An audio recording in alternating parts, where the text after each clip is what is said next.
all my friends are dead. He'd be, uncomfortable. Can you imagine they get a concert in this little short 5'3" duty? How you doing? Welcome to the TaeVi Visuals podcast. This is episode 4. I got a special guest with me. Today I got a comedian, actor, host, promoter, talented special. Damn, comedy you did your research. You did your research, man. I got to, bro. I got to. Comedy Goon, MARIODACOMIC, man. Whoa. Give him some claps, tear it up for him, man. We got him in on episode 4. We're going to chop it up about a lot of things, but before we get to all that, this episode is sponsored by the shop TaeViuals.com. 25% off. TaeVi Pod. Y'all already know what to do with that. Y'all heard the man, bro? Did y'all hear this man? Y'all heard him. All right. Now, 25% off on the what? On the what? Shop TaeViuals.com. Come on, man. Shop TaeViuals.com. Now, we got him on here, and he specializes in comedy, but he wants to let his fans know that that's just not what he does. Yeah, that's not.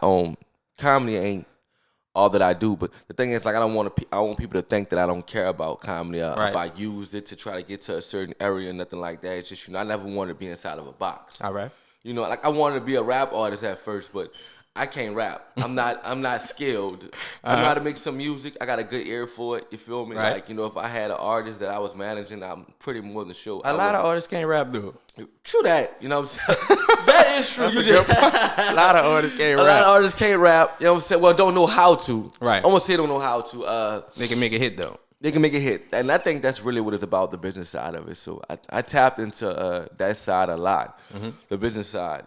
Just the basic stuff. Like, just me understanding the streaming, understanding, how to promote. And I pretty much I use that with my comedy. Like, I promote myself like a rap artist, pretty much. You know what I'm saying? All right. Now, going back to where it first started, because you was a comedian before social media, Instagram, Twitter and stuff. You was back with Vine. Yeah, I've been doing comedy since 2010. And how did you get into comedy? I'm not gonna lie, man. Some drastic stuff happened in my life. I was at like a mental wall. I didn't really give a fuck too much before I didn't care too much. I don't want to say I didn't care.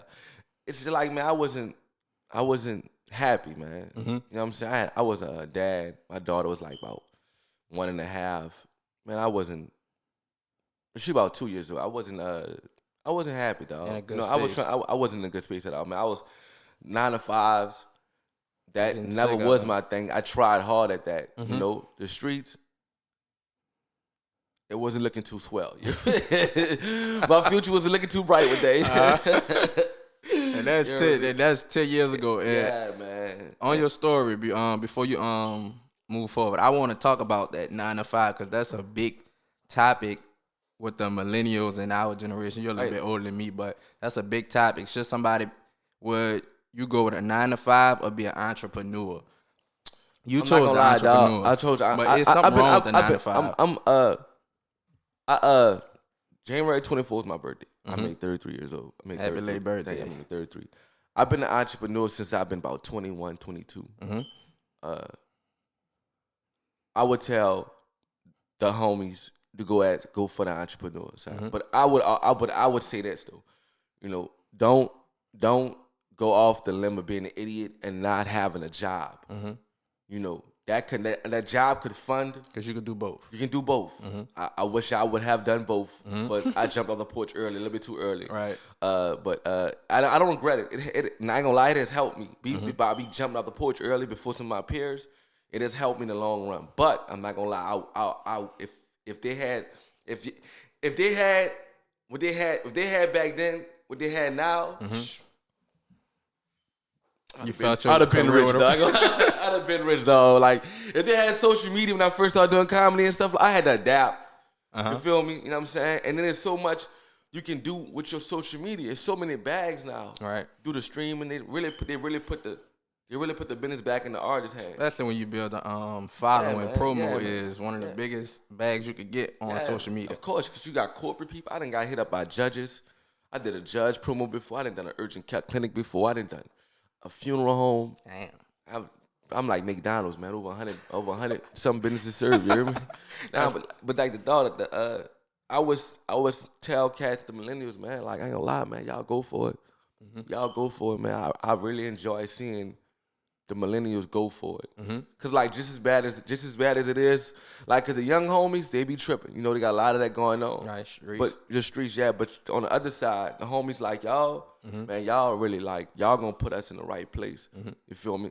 Like just as bad as it is on it's good too. It's both sides. It's like, just the bad always get seen more. They always focus on the young homies who messing up. People, we never focus on the young homies that's doing right. That's been like that since I've been small. Yep. Like, you know what I'm saying? Like, for example, like in a typical black family household, you know, the cousin that's going to jail back and forth, he gets the attention. Everybody asks about him when they see him. How he doing? They be happy to see him. Yep. But the other cousin, he going to college. He's not a problem. He's respectful. You know what I'm saying? Like, he's well self-spoken. You know what I'm saying? Like, he gets no attention. Little recognition. And I think we need to do more of that. And I think because that kind of play into the part of why the young homies be turned up so much. It's been like that since I've been small. You know, that's how cats end up going that route because, you know, they see that's where the praise at.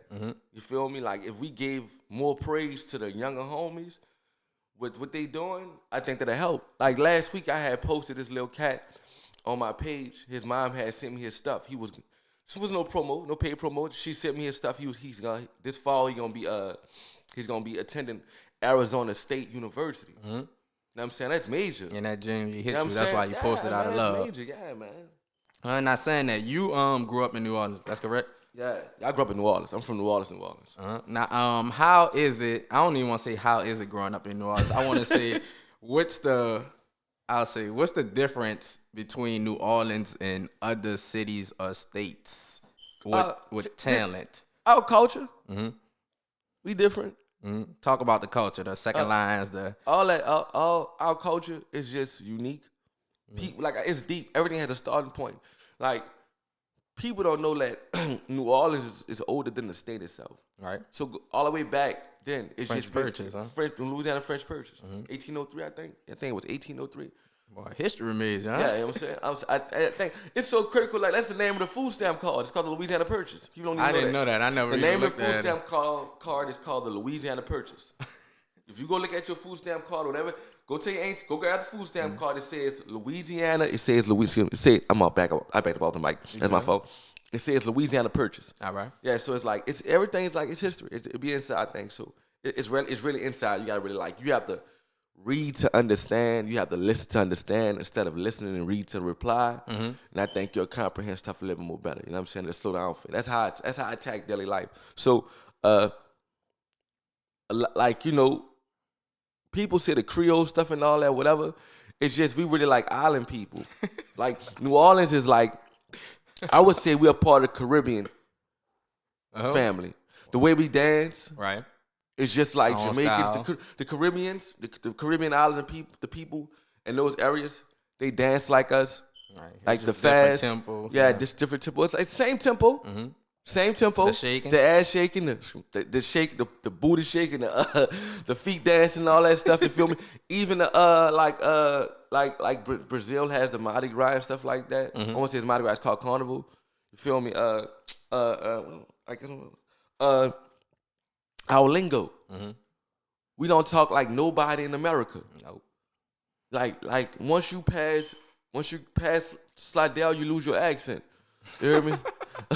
We don't talk like nobody. Like we ask a question and answer it. Like, you going to the store, huh? Right. You hear me? You going to the store, huh? Crazy. You feel me? I'm serious. Like, don't nobody talk like us. Nothing. We really not from America. Right. New Orleans is a third world country. It's just moderate. That's why a lot of people from New Orleans always say, don't include us with Louisiana. We our own state. It's not like we trying to play people, nothing like that. We really different. Like, listen, we eat off the land, man. Like, if you went to a Caribbean island or something like that for a vacation, listen, you get off, and this what I mean, eat off the land, man. You dock your boat or something right there, right at the Mississippi River or something like that. Like, say if you docked your boat by the Riverwalk, you can get off the boat on the Riverwalk and walk down Canal Street, walk through New Orleans, and you can get whatever you need without going into a store. Yeah. You feel me? All the way down to food. Now you can. They got some. Early in the morning, Saturday morning, you can catch these men or whoever it is off the interstate selling fresh shrimp they just caught. Yep, all type of shit. Watermelons, just like they right, like they got fresh shrimp. Like this out of the stove. They just caught these like 5 hours ago. Fact. We not like nobody else, bro. I just be stressing that. I use that for my comedy. I use that advantage for my comedy and how I move around throughout the country. Now, saying that with the comedy, since you from New Orleans and we have such a strong culture, how do you try not to be too boxed in with New Orleans comedy and just relating to the New Orleans people and trying to relate to other people from different cities who don't understand New Orleans lingo and slang and something like the projects? You might have a video about the projects like the Magnolia. A lot of people might not know about that outside of New Orleans. How do you? All right. So let me give you some detail on that. So I do my homework. Mm-hmm. People outside of New Orleans know about the Magnolia Project. They know. That's why I did the Magnolia Project. Right. You feel me? You have to know. Mm-hmm. Like Cash Money and No Limit helped me. Put that on. They helped me. Like when by them stamping the country and the world with New Orleans, I followed their map. Mm-hmm. People don't really know that. I follow their map. That's why I consider myself a hot boy of comedy or something. Mm-hmm. You know what I'm saying? Like what you asking me, I'm pretty more than sure people asked Cash Money back in the day. Mm-hmm. How can people relate to what they saying? So and in different places, the same thing go on. You have projects, you got hoods, you got the hood culture everywhere. Right. It's just again, we different you feel me? So what I do is I would attack the things that people that people pretty much known of from New Orleans, as far as like the popular sets, you know, like the Magnolia. I talk about Birdman Street, you know. And to be honest with you, excuse me, people from other places really enjoy my comedy because I'm like a historian of New Orleans to them, but in the comedy way. I'm teaching them. Mm-hmm. So that's why the effect is kind of different. So it's like, man, you know, even when I do jokes or do comedy content that's not about New Orleans, my New Orleans flavor still it's gonna still be in it some way, somehow. Thanks. Like without me trying, I always keep the culture indulged in what I'm doing. Mm-hmm. So cause ain't gonna lie, because people from home they look at it like a box. Mm-hmm. They look at what I'm doing like a box. They'll be like, man, you should do comedy and everybody can understand. I'd be like, they do understand it. Mm-hmm. You know what I'm saying? You from New Orleans, so you just think that everybody knows New Orleans culture. Yeah, you know what I'm saying? Yeah, right. You know what I'm saying? Like, and they don't really know. Mm-hmm. They think that what I'm saying, people understand. They do understand. Mm-hmm. Because New Orleans is like a favorite place. Like, people love this place. So when I open my mouth or whatever I'm doing in front of people that's not from here, they're going to pay attention to me faster than they is the other dude. Right. They're going to look at I'm telling you, the people have told me. I have people that have told me at first I didn't understand your content, but it didn't matter because it was just so different. And then they just learned. They caught up. You feel me? Mm-hmm. So that's how I help me. That's how I help myself stay in my lane without me going in other lanes and trying to do what this comic doing and doing this comic doing. I just strictly do what's good for Mario. You feel me? Thanks. Now, what going on? I watch a lot of interviews with comedians and different people on social media platforms, and a big question that's asked a lot is, what is the difference between the Instagram comedian and a stand-up comedian? But I want to ask, which one is more exciting for you? Stand-up. Mm-hmm. Stand-up is way more exciting. Why? Because it's real people in front of you. It's difficult, way harder. It's way difficult, hard, it's challenging. Mm-hmm. And you don't have you can't erase no video. You can't erase nothing. You can't start over. You can't be like, I don't like this one, do it over. Right, you messed it up. Nah, you got 30 to 60 seconds. To get the attention. Probably 30 seconds. Mm-hmm. And I think, you know, a lot of comics on Instagram, they try to downplay Instagram. And a lot of Instagram comics try to downplay stand-up. It's back and forth. And a lot of stand-up try to downplay Instagram. Me, I can do both. I was just about to say, what's your view on it since you do both of them? My view on it, I can't knock either one of them because both of them are needed. Mm-hmm. Like, I would rather a lot of followers, and I want the off-stage stuff. Yeah, the crowds. Mm-hmm. You know what I'm saying? So, because I didn't want to mess with Instagram at first. Mm-hmm. I didn't think that it was, you know, people were showing me comedians on Instagram. I'm like, man, that's not real comedians. I do comedy for real. I travel.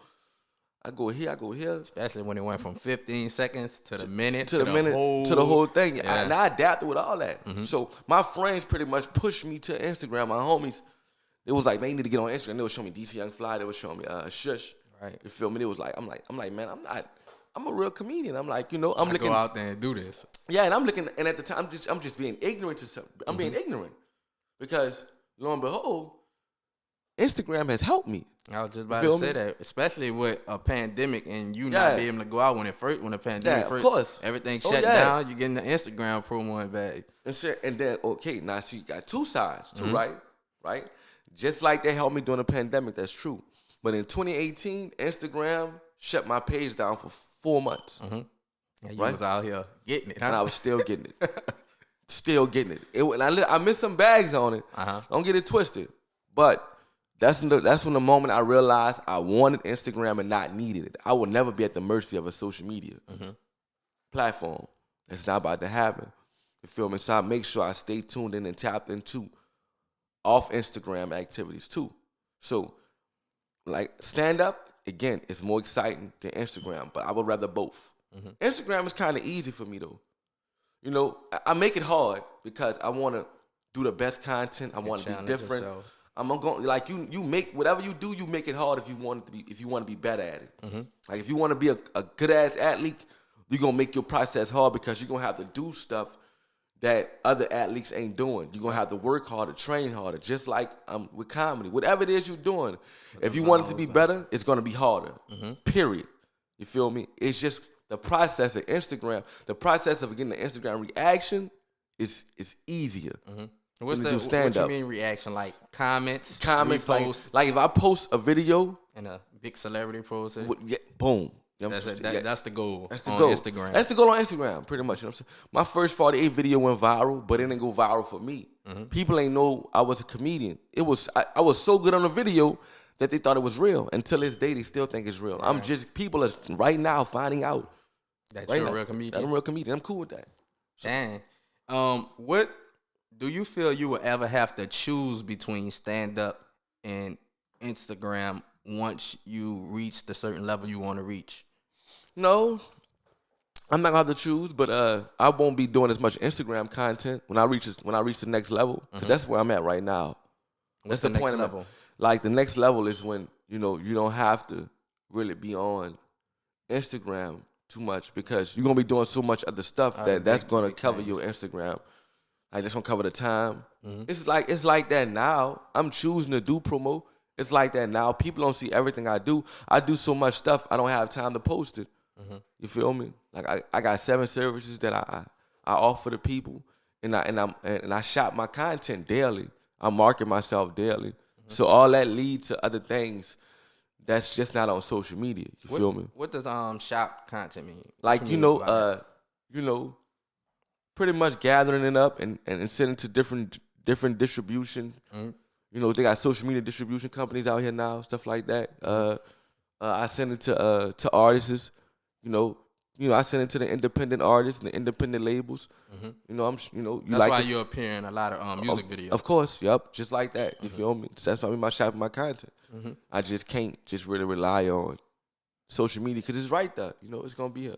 Now, how do you focus on, like you say, you're trying to get to that next level? How do you focus on not being stagnant and I would guess complacent with where you at right now? Because you have a huge following, you're growing daily. How do you be like, man, I just got to get to that next level. I can't stay here. I'm grinding. I'm trying to get it.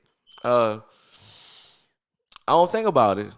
I know that's why I know that's the plan. I know that's why I want to go. And I put the work effort, the man hours, the energy, and I put all the mental stuff into what I'm doing. So I don't really think about the day, the time, or the moment is gonna happen.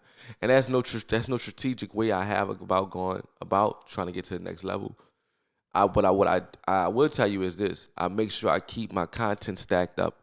I got a real catalog. Vault, huh? I got a real vault, a real catalog. I have the credentials. That's the most important part. Like I have the credentials. Like I've done mainstream movies. I've done an independent movie that's out on Amazon Prime right now doing this thing.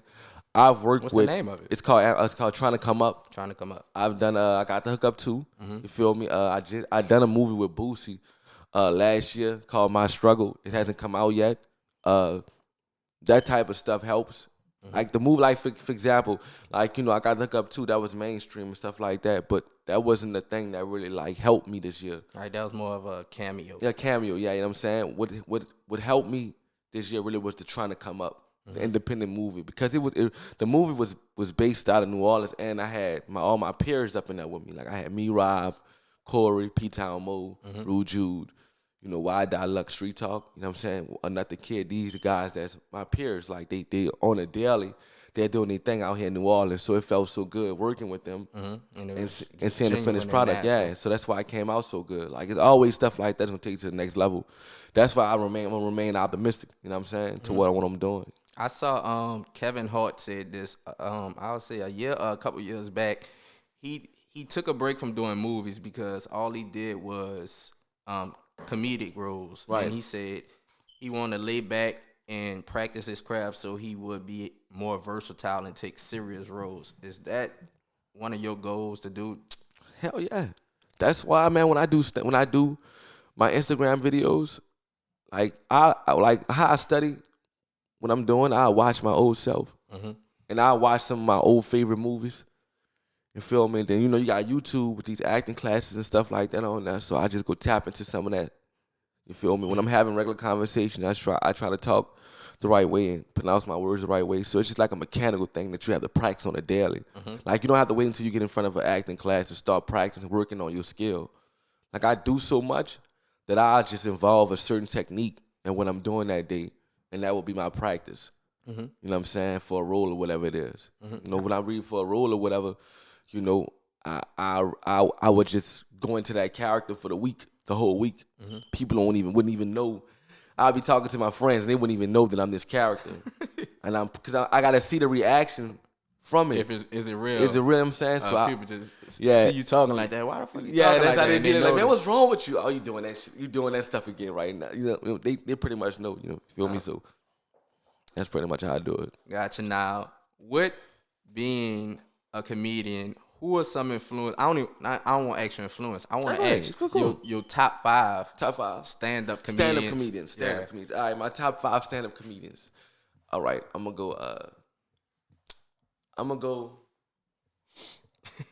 go D-Ray. Number 5. I'm gonna go D-Ray Davis. D-Ray Davis, number 5. I'm gonna go D.L. Hughley, number 4. All right, here we go. Keep it going. All right. I'm going to go Eddie Griffin, number 3. All right. Mike Epps, number 2. Mike Epps. Cat Williams, number 1. Oh, you left out some big ones. Chris Tucker, Martin Lawrence, you say stand Eddie up. Murphy. You say stand up. They stand up. That's kind of like Eddie Murphy. You ask stand-up comedians. They not stand-up comedians. What they did? I guess because they movie stars as well. Yeah, bro. They movie stars. Yeah, you ask what's my 5 right. favorite stand-up comics. You didn't say my 5 favorite comics. Gotcha. As a whole. I see. You heard? I said D-Ray. I said D-Ray. Who strictly stand up? I want to say like they do movies too, huh? They do movies, but they known for the stand-up. Right. That's why I say D-Ray, D.L. Hughley. Yeah. Who else I said? Eddie Griffin. And Cat Williams. Mike Epps and Cat Williams. Mike Epps. They Cat Williams done movies, Mike Epps done movies, Eddie Griffin done movies, D.L. Hughley done movies. Shit, he had a sitcom. D-Ray is actually in one of my favorite series right now, Snowfall. He plays Peaches the Hitman. Oh yeah, that's our show. Yeah, you know what I'm saying, he plays Peaches the Hitman or whatever. You know what I'm saying? You see what I'm saying? Yeah. See, you ain't even it didn't hit you. He was on Power too. Yeah, you know what I'm saying? Like, but what you know him from? What you know him from? Do you know him from any movies and stuff? Friday. He was on Friday. D-Ray? Friday. No, he was on Friday. No, he was on Barbershop. Barbershop. That's dude what coming stealing the ATM. Coming in, selling the stuff. You know what I'm saying? I got you. You know what I'm saying? Stand but up. Mike Epps, he known from movies. All about movies. the Benjamins, Friday. That's big moves by him that people That's would know him true. for. That's true. I would put Mike. See, I would put Mike. Mike is in the top 5. Movies. You know what I'm saying? The top 5. My favorite top 5 comics. He's in that top 5. Right. Stand up. he's critical. He crucial. Mike Epps, him and Cat Williams are crucial on that stage, dog. Right dog, them dudes is the truth. Like Mike Epps is the truth with stand up, dog. Like I don't think cats understand. Like they be downplaying Mike Epps. Kevin Hart he's more liked. Yeah, more star. It's popularity. He's sometimes. more liked, man. Yeah, that's what it is. You know what I'm saying? If I had the choice, yes, I would be Mike Epps. Like, cause Kevin Hart not funny. Mike Epps, people gonna remember him. He is nice. That Kim and Cat, dog. Them to my off the brain. Improvising. I wanted to ask you this too. With stand up, a lot of big stand up people, comedians say when they get interviewed that they talk about how I want to put this, that being a comedian, it could be so sensitive with telling some jokes about race, about religion, about gender. Is people gay or straight? How do you feel about that? Bruh, they gonna mess our job up. Like social media people so sensitive and stuff. Like, you know what I'm saying? They gonna mess up. Our job is to talk about stuff that people don't have the balls to talk about. But we make it funny. Right. You know, people gotta stop taking everything as an insult. Right, nowadays it's so sensitive. Anything you can say a comedian. Yeah, anything, dog. Like it's messed up. Like on Instagram, dog. If you type in fag, like, oh, they gonna take your you'll post take down. it all. You're right. But I can put nigga in all my posts. Right. Nigga. That's ironic. They not gonna touch shit. Like they have their picks and choose, and that's foolishness. They starting to make me feel like I'm just like the Catholic schools of social media starting to turn to Instagram. At first it was Facebook or Facebook. That's what I call it. I don't really like fake book. But it's called Facebook. Like they should call it fake book. Like fake shit. Faking. The instant. That's why fake book is the Catholic school of social media. They would be like the private school. If like fake Facebook, they strict on. Oh, they super strict, man. What's up, Co? My dog bag chase a Co. Now we're saying that on being strict. How do you maneuver around that? Do you tailor your post to not try to get taken down, or do you just be raw as you could be? Well, I can't be raw as I be, bro. I can't be Tay. It's social media. They gonna certain like they just flag. I just put up a skit with me and P-Town Mo, the Silhouette Challenge. Oh yeah, they took that down. They took it down off Mo page and take it down off mine. Somebody reported Mo page, you know, but some of my people taking the stuff to like, you know, taking it to heart. Like I had a chick DM me like, "That's not cute. That shit not funny. He on that naked, got his." I'm like, that man not naked, and that was his hand. Right, everybody. Like you looking for the negative. Right. You looking for the negative. You gotta expect that, though. Everybody ain't gonna. It's stupid though. It's aggravating. Like sit your ass down somewhere. Go take a nap. Yeah. Like get off my back. You feel me? Now, Lord. with that, knowing that it's we in Black History Month. This is the first day of February. I want to say that you have a popular song, "Black Lives Matter." Black Lives Matter. Black Lives Matter. How did you come up with that? I was joking around in the studio one day. All right, you really want the truth? Yeah. Okay, so all my jokes are inspired by real events, real situations. Right. So I am sitting in the studio, and this rap artist coming out, and this is around the time when Elton Sterling was killed by the police and stuff like that. Right. God bless the day. And it was real critical. So everybody was making Black Lives Matter songs. Right. You know, us, we gonna run to the gun and promote ourselves regardless of what's going on. Shirts, hoodies, You know how songs. you know how I go, bro. So I'm in the studio and he coming out and he get on the mic. Hit him with the 30 in the clip. Ran down on his whole clique. Black Lives Matter. I'm like, what the what? Did he just say he just killed some dudes and their partners and yelled out Black Lives Matter? And he kept on saying something stupid and kept saying Black Lives Matter. Ran on his house, robbed everything. Black Lives Matter. So The fuck, bro? shut up this grandma house. Shut up the church. Shut up the car. Shut up the door. Black Lives Matter. I forgot all the lap, man. Shit. All right, that's how you made the song. No, yeah, and that's when I was like, after he left, I was laughing so hard. My homie, he would do he was my content manager probably some years ago, like about 2016. Shot the Silk on the track. He was he was like, come on, let's do it. Like, why he said the song he just done, but just do it with the bounce beat. So I hope I got on the beat and I was like, Black Lives Matter. But I started replacing it with, other stuff. You know what I'm saying? Like, so I didn't take the song from it like that. Nah, it's my song. It's just it inspired it. It was that funny. You feel me? And so I made the video, right? And I posted it. When I posted, people was like, "What a real song at?"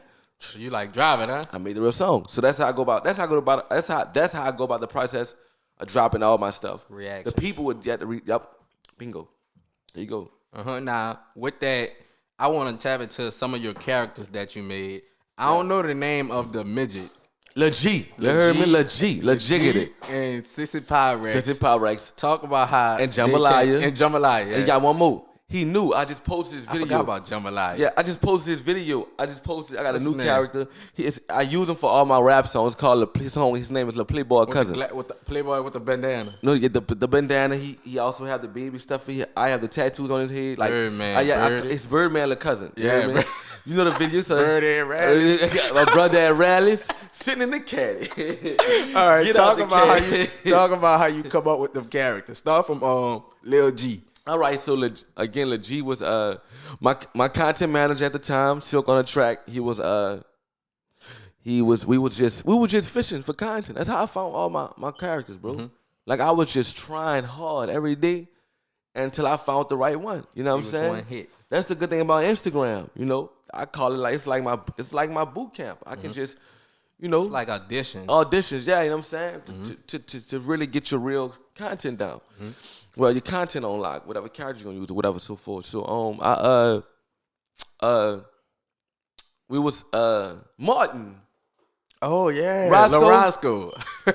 my Silk was like, man, we gonna do Roscoe, but Roscoe we be able to walk. It's gonna be a gangster Roscoe. But it's not a New Orleans Roscoe. So I put my knee in the shoe. We did the first video. I'm like, I like it. You feel me? Then we did a skit with Lil G rapping in the booth, and it did well. You feel me? So I just continued from there. But when I started getting better at was actually getting my knee in the shoe. You feel me? So that really was the learning process of trying to get the best angle for the midget. I did that shit just because I saw your video. I took a picture like that. And, with doing them characters, how do you pick which one you think is the best out of them four? My favorite was one of the best. The best one is Sissy Pyrex. My favorite is Playboy Cousin. All right. One of my favorites is Jambalaya. So, but the one that's the best one is Sissy Pyrex. That's the one the fans love the most. Yeah, that's the one. Now we're saying that Tyler Perry gets flack for dressing up as a woman, acting like a Sissy Pyrex. We don't judge nobody on here. I'm just saying that. Sissy Pyrex. This is a touchy topic as a comedian. That's why I tap into it. Do you get flack of accused of being gay for that character? Yeah, I do.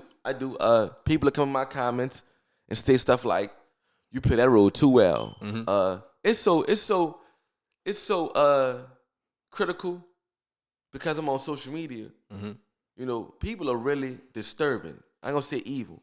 They're very disturbing. I didn't had burn pages, DM my girl, insults like your boyfriend a queer, stuff, all type of dumb weird shit. You feel me? Lame shit. Coward shit, of course. Right. Social media gave power to people who cowards. All right, who stay in the house all day. Who stay in the house all day. These are probably people who would never say nothing in real life. Right. Didn't have no voice when they was in high school or really wasn't popular. Yeah, I'm saying I'm gonna take it out on the computer type shit, whatever. And it's funny, and I always tell people pick, they choose how they want to look at stuff, right? So Sissy Pyrex, I don't wear wig, I don't wear dress, just don't wear makeup. Sometimes. Yeah, some whatever, because it's called Sissy Pyrex. It's a gay character, so I don't need to be gay. I just need to be feminine, right? And if you really follow the character, I've never done nothing with the men up in there. Right. I've never even said that I was gay. It's just talking. Yeah. It's psychology. You know what I'm saying? It's like a mind fuck. It's like a mind a mind bust. You Right. feel me? You know what I'm saying? It's mindset. They can know the character without you saying that. Exactly. That's the power in it. That's how good I am. I'm shouldn't have to selling say it without the extras. Right. It's just people choose to see that like that. You feel me? Like people say, people get in my comments, chicks get in my comments. I don't know about that, baby. You play that character too well. I had y'all believing that That's first the goal, 48. though, right? That is the goal, for you to believe it. Because you feel me? I be watching shows and I be talking with my girl. We be like, ooh, I hate that character. That's what you supposed to do, though. Right. He made for you to hate him, like Tyrigo Powers. Exactly. Like, I hate him. That's the whole thing. Like That's the point of it. You watching what is it, Snowfall. Yeah, I really be like turned up over Franklin Saint. You feel me? I about to name myself Mario Saint. You feel me? That's how they be. They be like, Franklin a dog, Oh, yo, man. Franklin a dog. Right, right. He really make you believe that. But when you hear him talk, he a whole England. He right, from England, I He think. from England, right. Right. And you be like, what the fuck? He play that shit too good. Facts. And look, and the thing is, like, when people be like, you play that Sister Power Race character too good. I'm like, I had y'all believing that first 48 was real. Right. So there's no difference. You just choosing to, look at it a different way. And and I ain't gonna lie, like, now Tyler Perry, that's nothing that he didn't use that as a gimmick. Mm-hmm. That's something that he been doing since he been probably started his stuff. Yeah, That character, that role. That. He said nobody forced him to put nobody that on. no That at was his all. choice. That was his choice. Yeah, you know what I'm saying? Like he staged a black grandmother, which I think if you gonna go that route, that was genius. Like that, right? That was genius. And He pulled it off. Genius. You know what I'm saying? Other people be like, man, whatever, bruh. Whatever. People on the outside looking in, they don't know. They gonna automatically assume. They go with the conspiracy theories and, yeah, man, they always gotta put the black man in a dress. Mm-hmm. The first comic ever put in a dress was Robin Williams. Mm-hmm. He was white. Mrs. Doubtfire. That's pretty much what Tyler Perry even pulled that from. That's your boy from Jumanji, right? Yeah, man. That's a dude from the movie Pan. That was the first Medea. Just was white. It was Mrs. Doubtfire. You know what I'm saying? That much attention. Now, we're saying that stranger from the character Sissy Pyrex, you got another big song about the New Orleans Saints, dude, and all the superstars. How that came and how you feel about the loss, man. I know you're a big Saints fan. You done made me relive this trauma, bro. This trauma, man. You giving me I'm a Saints fan too, bro. But I just the last 4 years, I just deal with it now. all them damn Saints, bro. How did that come along? I did just like Black Lives Matter. I did a skit, and Give it boom. to Cook. Yeah, I wish you would have thrown it to Cook. Cook, let that big go. I took him off the song ASAP. I DM'd that boy. I said, I'm taking you off the song, bro. I did a little Uzi. Hey, yo, bro, that's not cool, bro. I'm taking you off the song, bro. Oh, man. I'm glad you brought it up. How you feel about that situation? That what?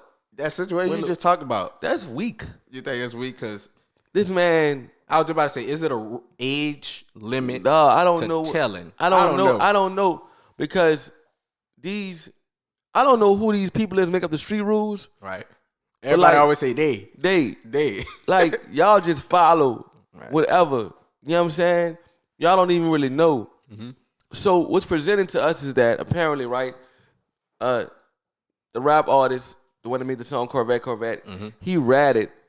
His friend was killed in front of him and his mama. Mm-hmm. And he told. And I'm like, when he was 13. He's a child. Right. His friend mama got smoked in front of him. Like, y'all retarded. Niggas be acting like they would have done better in that situation. Right. Cats always try to tell you what to do after it's done. Like, Lil Uzi, like, you got diamonds on your face. You look like a 3LW.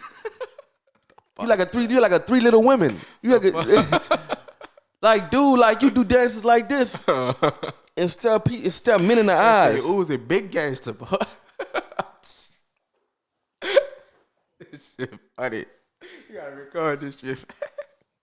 That's how Uzi be. Looking people in all my friends are dead.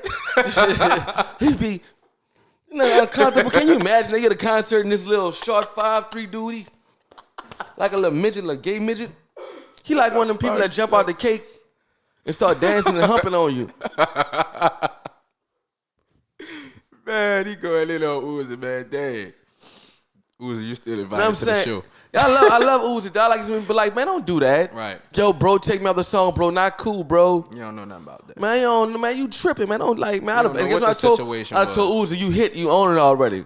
Corvette. Right, the video still the up. video up, baby. Corvette. Mm-hmm. Now, I saw in a past interview, you said you're looking to move to Houston to get from around the New Orleans people who can take what you have right now before they take what you have while you growing. Why you feel like that? You have to move to Houston. I don't. That's not the way that. Oh, I guess it. Well, clear it up for how, I'm paraphrasing. I'm looking to expand. All right. That's all that is. Better word, yeah. I'm looking to expand. I'm not content. I never want to be a New Orleans comedian. Yeah. You know what I'm saying? I want to say New Orleans comedian. I never just wanted to be this big New Orleans legend. Right. People consider me that already, bro, but I ain't crap, man. Mm-hmm. I'm still trying to get to that next level. So, and some people probably took that the same way, and I can't help that. But it's no looking down on where I'm from. I ain't one of them cats like F New Orleans. Y'all can't do nothing for me. You never hear me talk like that. You never heard me say nothing like that. As far as like saying that where I'm at, nothing can't happen. Mm-hmm. No, I'm looking to expand. And where I want to get at, it's not going to happen with me doing that down here. Mm-hmm. You feel what I'm saying? Like, it's not.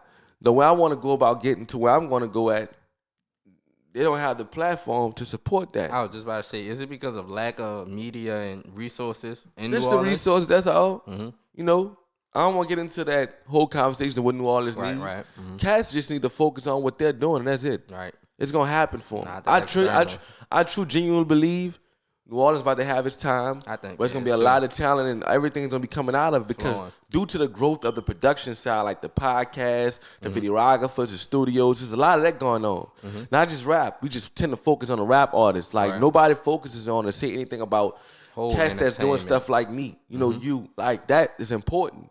That's what's supporting that whole rap wave right now. You feel me? Mm-hmm. So I'm just like I'm into production studios. Mm-hmm. I'm into building production studios.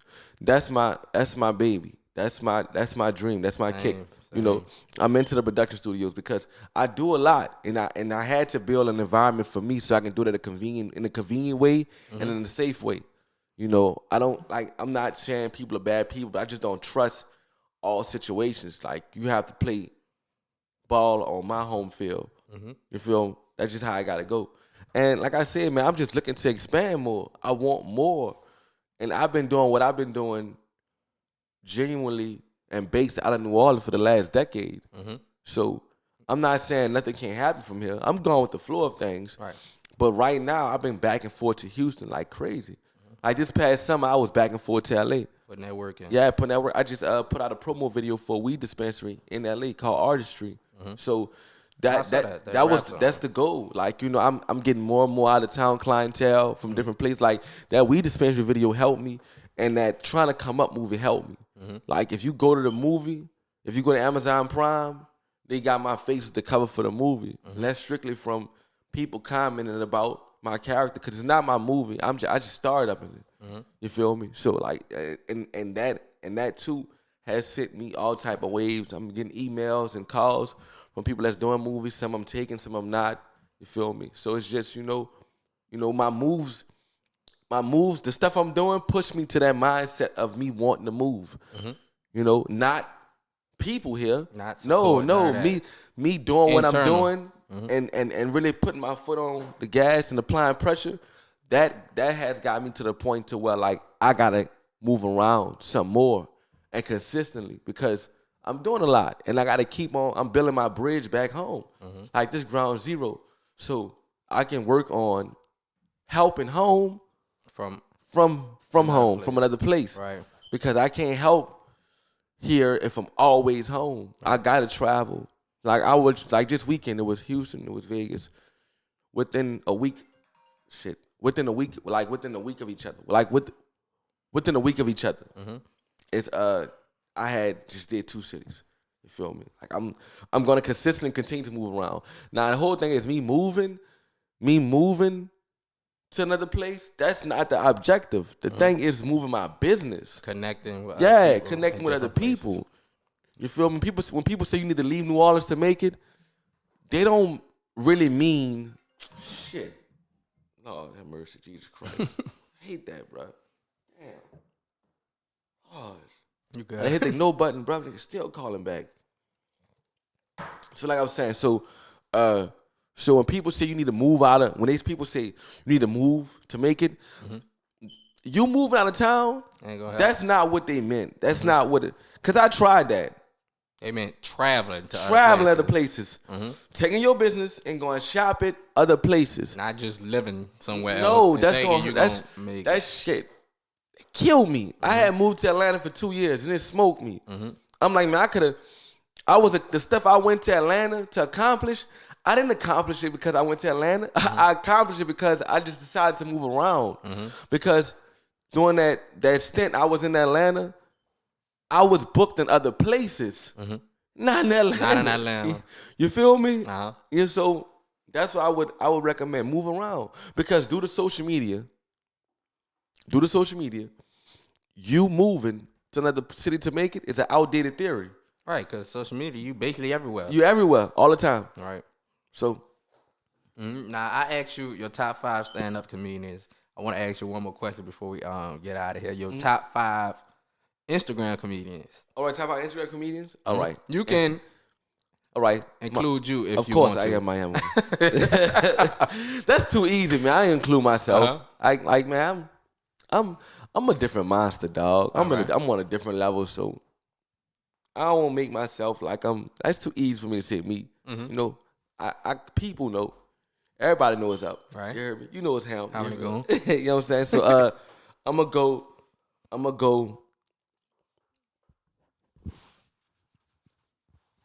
go Funny Drewski. Ha Davis. 2. Big fella, yeah. Ha Davis, I like him. What they got? I'm getting in my head. Hold up. 5'4". Shush. It's my number 3. It's number 3. It's number 3. Orleans. And I ain't gonna lie. Cheating Ass Myron. Yeah, that's an Instagram influencer. Oh yeah, I know. Yeah, and number 1, Corey with the K. Yeah. Hometown. Yeah. Now, it's Black History Month. I want to get this quote off that I wrote down from. What you got for me? The first black woman elected to the United States Congress. It is, you don't make progress by standing on the sidelines, whimpering and complaining. You make progress by implementing ideas. How do you feel about that quote? Read that again.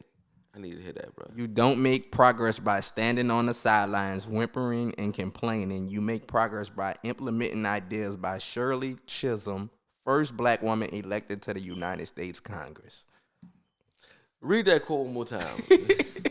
You don't make progress by standing on the sidelines, whimpering and complaining. You make progress by implementing ideas, by Shirley Chisholm, first black woman elected to the United States Congress. Read that one more time. You don't make progress by standing on the sidelines, whimpering and complaining. You make progress by implementing ideas. Black History Month by Shirley Chisholm, first black woman elected to the United States Congress. One more time for the people in the back. One more time? Yeah. You don't make progress by standing on the sidelines, whimpering and complaining. You make progress by implementing ideas. Shirley Chisholm, give her credit. Yes, Happy indeed. Black History Month. Yes, indeed. Yes, indeed. Somebody just put taking initiative, doing what needs to be done. That sound about right with the right. quote. Exactly. And that's what we need to focus more on, having that type of attitude. Implementing ideas. Yes, man. That's how you don't be a part of the problem. Right. Be a part of the solution. Exactly, man. Don't be trying to give nobody no ultimatums. You're not offering no options. Exactly. That's just what it is. Any last words for the people? Don't forget to go watch that movie, the new movie. I'm not, y'all not, all right, trying to come up. Y'all go watch that. And man, go check out American Skin. Go check out American Skin. Y'all gotta check that out. What is that about? That's about, it's a Spike Lee movie. It's with your boy who played in the Nat Turner movie. I forgot the name of it. American Skin. American Skin. All right. It's dope. But last words. Talking to Mike. Last words. What you said? The quote, huh? Yeah, brother. So, man, and don't buy weed from nobody wearing a Bluetooth. That's the police. Man, I'm playing. If I can say anything, bro, I would say don't give up because if you do, you're gonna erase the potential of anything good happening. Right. So. Episode 4 of the TaeVi Visuals podcast, man. Appreciate Mario the Comic Goon coming in, spreading some knowledge. Thank you, bro. Some Thanks for being patient. My stupid ass was late. You Sorry good? about that. Sorry about that. Episode 4 TaeVi Visuals podcast, and we out, man.